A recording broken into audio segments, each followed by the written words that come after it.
வணக்கங்களுடன் இன்றைய முக்கிய செய்திகள். நீட் வழக்கிலும் திமுகவின் போராட்டம் தொடரும் என முதலமைச்சர் மு க ஸ்டாலின் தெரிவித்துள்ளார். கோவை கிணத்துக்கடவில் 8ஆம் வகுப்பு படிக்கும் மாணவி கடந்த 5ஆம் தேதி பூப்படைந்துள்ளார். முழு ஆண்டு தேர்வு எழுதிய மாணவியை மாதவிலக்கை காரணம் காட்டி வகுப்பறையை பூட்டி வெளியில் அமர வைத்து தேர்வு எழுத வைத்த கொடூர சம்பவம் நிகழ்ந்துள்ளது. மாணவி வெளியில் அமர வைத்து தேர்வு எழுத வைக்கப்பட்டுள்ளதால் அவரது தாய் நேரில் சென்று பள்ளி நிர்வாகத்திடம் இது தொடர்பாக பேசியுள்ளார். இதற்கு பள்ளி நிர்வாகம் அலட்சியமாக பதிலளித்துள்ளது. எங்களது பள்ளியில் இப்படித்தான் நடக்கும், முடியாது எனில் வேறு பள்ளியில் சேர்த்துக் கொள்ளுங்கள் என கூறியுள்ளது. மாணவி வகுப்பறைக்கு வெளியில் அமர்ந்து தேர்வு எழுதும் வீடியோ வெளியான நிலையில் பள்ளி நிர்வாக இந்த செயலுக்கு பலரும் கண்டனம் தெரிவித்துள்ளனர். உலகில் 100 சிறந்த விமான நிலையங்கள் பட்டியலில் டில்லி உட்பட இந்தியாவில் 4 விமான நிலையங்கள் இடம்பெற்றுள்ளன. தலைமறைவான மதபோதகர் ஜான் ஜிபராஜ் முன் ஜாமீன் கோரி ஐகோர்ட்டில் மனு அளித்துள்ளார். விசைத்தறி உரிமையாளர்கள் போராட்டத்தை முடிவுக்கு கொண்டு வர வேண்டுமென எடப்பாடி பழனிசாமி வலியுறுத்தியுள்ளார். பல நாடுகள் மீது டொனால்ட் ட்ரம்ப் விதித்த பரஸ்பர வரியை 90 நாட்கள் இடைநிறுத்தம் செய்வதாக தெரிவித்துள்ளார். இதனால் தைவான், ஜப்பான், தென்கொரியா உட்பட ஆசிய பங்கு சந்தைகள் இன்று காலை முதல் ஏற்றம் கண்டு வருகின்றன. கோடை சீசனையொட்டி மதுரை, கொடைக்கானலுக்கு சிறப்பு பஸ்கள் இயக்கப்பட உள்ளன.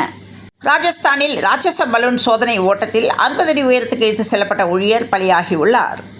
சென்னை சேத்துப்பட்டு மகரிஷி வித்யா பள்ளியில் +2 பயின்று வருபவர் கோபிநாத்தின் மகன் மாணவர் கிஷோர், வயது 17.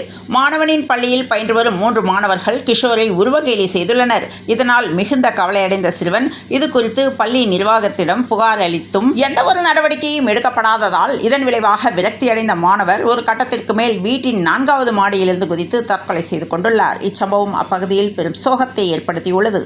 மாநில உரிமை காக்கும் போராட்டத்தின் முன்னோடி திமுக என்று முதலமைச்சர் மு க ஸ்டாலின் மடல் எழுதியுள்ளார்.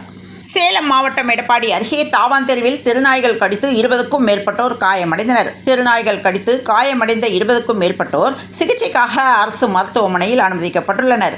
பொதுமக்கள் அளித்த புகாரை அடுத்து திருநாய்களை நகராட்சி அலுவலர்கள் பிடித்து குப்பை கிடங்கில் அடைத்து வைத்துள்ளனர்.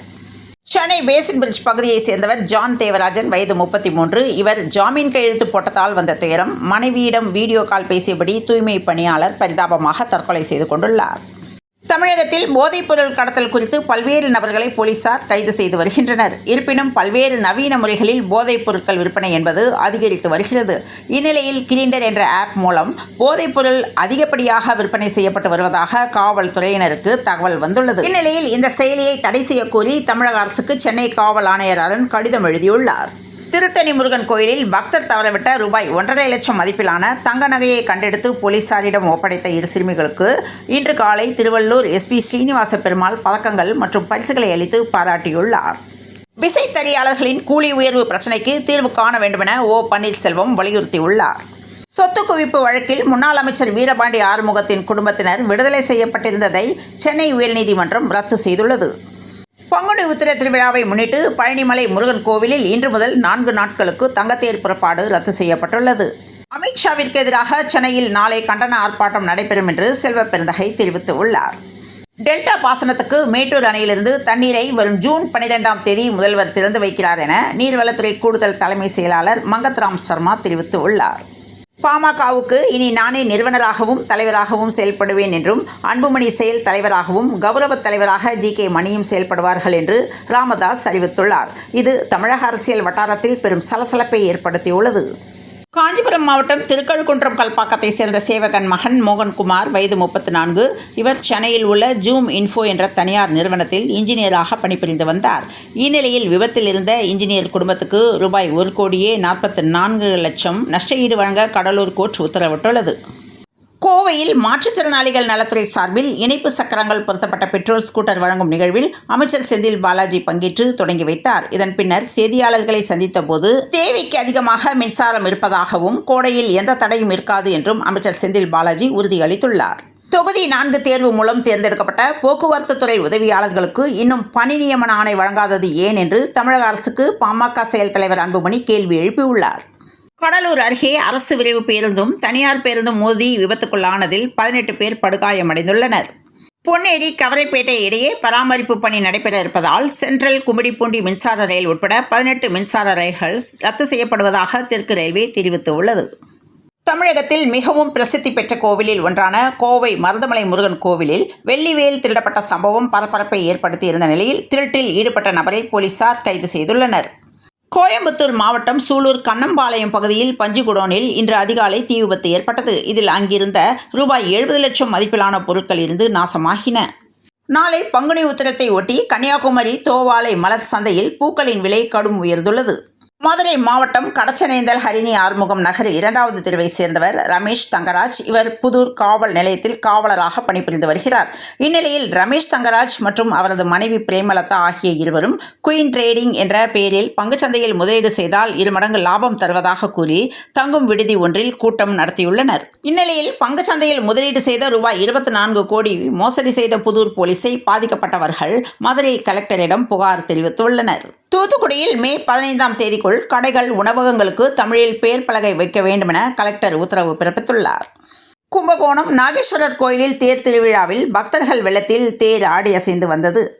வேலூர் மாவட்டம் லத்தேரி அடுத்த பட்டியூர் பகுதியில் திருமணமான இளம் ஜோடி தண்டவாளத்தில் தலையை வைத்து தற்கொலை செய்து கொண்ட நிலையில் சடலமாக கிடந்துள்ளனர். இதுகுறித்து தகவல் அறிந்து வந்த ஜோலார்பேட்டை ரயில்வே காவல்துறையினர் இருவரின் உடலையும் மீட்டு பிரேத பரிசோதனைக்காக வேலூர் அரசு மருத்துவக் கல்லூரி மருத்துவமனைக்கு அனுப்பி வைத்து விசாரணையில் மேற்கொண்டுள்ளனர். பாட்டாளி மக்கள் கட்சியின் தலைவராக அன்புமணி ராமதாஸ் செயல்பட்டு வந்தார். இந்த நிலையில் இன்று செய்தியாளர்களை சந்தித்த பாமக நிறுவனர் ராமதாஸ், பாமகவின் தலைவராக இனி நானே செயல்படுவேன் என்றும் அன்புமணி ராமதாஸ் செயல் தலைவராக நியமிக்கப்படுவதாகவும் அறிவித்துள்ளார். இதனைத் தொடர்ந்து பதவியிலிருந்து இவர் நீக்கப்பட்டதால் திண்டிவனத்தில் அன்புமணி ஆதரவாளர்கள் போராட்டம் நடத்தினர். வாணியம்பாடி அருகே 9ஆம் வகுப்பு பள்ளி மாணவியின் புகைப்படத்தை மார்பிங் செய்து நண்பர்களுக்கு அனுப்பி மிரட்டி வந்த 2 சிறுவர்கள் உட்பட 5 பேர் போக்சோ சட்டத்தின் கீழ் கைது செய்யப்பட்டுள்ளனர். உருவகேலி காரணமாக பள்ளி மாணவன் தற்கொலை செய்து கொண்ட சம்பவம் சேத்துப்பட்டு பகுதியில் பரபரப்பை ஏற்படுத்தியுள்ளது. தமிழ்நாடு சட்டசபையில் 13/4/2022 அன்று முதலமைச்சர் மு.க. ஸ்டாலின் வடக்கே உதித்த சமத்துவ சூரியன், பலர் வாழ்வில் கிழக்காயிருந்த பகலவன், நமது அரசியலமைப்பு சட்டத்தை வகுத்து தந்த அண்ணல் அம்பேத்கர் அவர்களுடைய பிறந்த நாளான வருகிற 14ஆம் தேதி சமத்துவ நாளாக கொண்டாடுவது என்று தமிழ்நாடு அரசு முடிவெடுத்துள்ளது என சட்டமன்ற விதி எண் 110 கீழ் அறிவிப்பு வெளியிட்டார். இதனைத் தொடர்ந்து அம்பேத்கர் பிறந்த நாளை முன்னிட்டு சமத்துவம் காண்போம் போட்டிகளில் பங்கேற்க தமிழக அரசு அழைப்பு விடுத்துள்ளது. 2028ஆம் ஆண்டு அமெரிக்காவின் லாஸ் ஏஞ்சல்ஸில் நடைபெறும் ஒலிம்பிக்ஸ்க்கு 6 கிரிக்கெட் அணிகள் மட்டுமே அனுமதிக்கப்பட்டுள்ளது. சாம்பியன்ஸ் லீக்கில் டாட்மெண்ட் உடனான முதல்கட்ட காலிறுதிப் போட்டியில் பார்சிலோனா 4-0 என அசத்தலாக வென்றது. யாருக்கு ஆட்டநாயகன் விருது கொடுக்கிறதுனே குழப்பமாக இருக்குதில்லை என்று கேப்டன் கில் பெருமிதம் தெரிவித்துள்ளார். ஆசிய பேட்மிண்டன் சாம்பியன்ஷிப் முதல் சுற்றில் PV சிந்து வெற்றி பெற்ற நிலையில் லக்ஷயா சென் தோல்வி அடைந்துள்ளார். 2 நாட்களில் தங்கம் விலை ரூபாய் 2500 உயர்ந்துள்ளது. நேற்றை விட இன்று தங்கம் விலை கிராமுக்கு ரூபாய் 150, பவுனுக்கு ரூபாய் 1200 உயர்ந்துள்ளது. இன்று வெள்ளி விலை கிராமுக்கு ரூபாய் 5 உயர்ந்துள்ளது. அதன்படி இன்று சென்னையில் 22 கேரட் ஆபரண தங்கத்தின் விலை 1 சவரன் 68,480 ரூபாய்க்கும் 1 கிராம் 8,560 ரூபாய்க்கும் விற்பனையானது.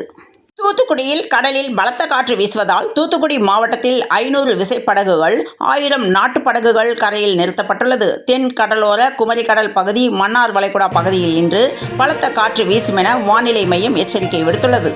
வங்கக்கடலில் நிலவும் ஆழ்ந்த காற்றழுத்த தாழ்வு பகுதி மத்திய வங்கக்கடல் நோக்கி நகர்ந்து படிப்படியாக வலுவிழக்கும் என்று வானிலை ஆய்வு மைய தென்மண்டல தலைவர் P. அமுதா தெரிவித்துள்ளார். இதுகுறித்து அவர் சென்னையில் நிருபர்களிடம் கூறியதாவது, தென்மேற்கு வங்கக்கடலில் நிலவும் ஆழ்ந்த காற்றழுத்த தாழ்வு பகுதி இன்று வடகிழக்கு திசையில் திரும்பி மத்திய வங்கக்கடல் நோக்கி நகர்ந்து படிப்படியாக வலுவிழக்கும். தென் தமிழகத்தையொட்டிய கடலோர பகுதிகளில் வளிமண்டல சுழற்சி நிலவுகிறது.